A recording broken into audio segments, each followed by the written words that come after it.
സുന്നത്തു നോമ്പിന് നിയ്യത്ത് ചെയ്യുകയും ശേഷം ഭർത്താവ് അന്ന് നോമ്പെടുക്കണ്ട എന്ന് പറഞ്ഞതിനാൽ മുറിക്കുകയും ചെയ്താൽ ആ നോമ്പ് പിന്നീട് വീട്ടണോ?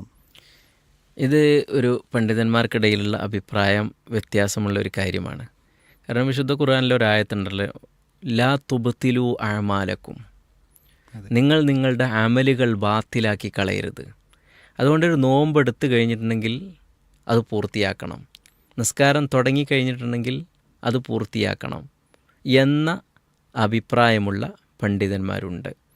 ഏറ്റവും ശരിയായിട്ടുള്ളത്, നമുക്ക് ഒരു സുന്നത്ത് നമസ്കാരമാണ്, അതിൽ നിന്നൊന്ന് കൈയഴിച്ച് പോരേണ്ടി വന്നു, എന്തെങ്കിലും ഒരു അത്യാവശ്യമുണ്ടായിട്ട് അല്ലെങ്കിൽ ഒരു ആവശ്യമുണ്ടായിട്ട്, പിന്നീടത് നിസ്കരിച്ച് തീർക്കണം എന്നോ, അതല്ലെങ്കിൽ ഒരു നോമ്പ് തുടങ്ങി വെച്ചു, പിന്നീട് ആ നോമ്പ് മുറിക്കേണ്ടി വന്നാൽ അത് നോറ്റ് വീട്ടണമെന്നോ ഒരു നിർബന്ധം നമുക്ക് പറയാൻ വയ്യ. അത് ഈ ആയത്തിൻ്റെ അടിസ്ഥാനത്തിലാണ് എന്ന് പറയാൻ വയ്യ. കാരണം നബി സല്ലല്ലാഹു അലൈഹി വസല്ലം എത്രയോ തവണ നോമ്പെടുത്തിട്ട് വീട്ടിൽ വരുന്ന സമയത്ത് ഭക്ഷണം കാണുമ്പോൾ ഭക്ഷണം കഴിക്കും, എന്നിട്ട് പറയും ഞാൻ ഇന്ന് രാവിലെ നോമ്പുകാരനായിരുന്നു എന്ന് പറയുന്നുണ്ട്. എന്നിട്ട് നോമ്പെടുക്കും.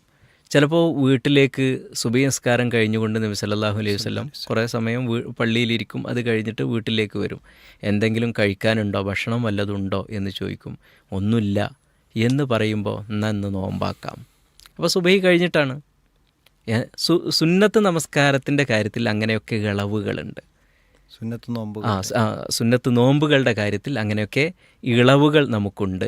നമുക്ക് ഒരു സുബഹി കഴിഞ്ഞതിൻ്റെ ശേഷമാണ് ഒന്ന് നോമ്പെടുക്കാൻ തോന്നുന്നത്, നമ്മൾ സുബഹിക്ക് ശേഷം ഭക്ഷണമോ വെള്ളമോ ഒന്നും കുടിച്ചിട്ടില്ല എങ്കിൽ നമുക്ക് അവിടെ നിന്ന് അങ്ങോട്ട് നോമ്പ് തുടരാവുന്നതാണ്. അതേപോലെ തന്നെ നമ്മൾ നോമ്പുകാരനായി പിന്നീട് ഒരു സദ്യയിൽ പങ്കെടുക്കുകയോ അല്ലെങ്കിൽ ഭക്ഷണം കഴിക്കുകയോ ചെയ്യേണ്ടി വന്നു, നമുക്ക് ആ നോമ്പ് ഒഴിവാക്കുകയും ചെയ്യാവുന്നതാണ്.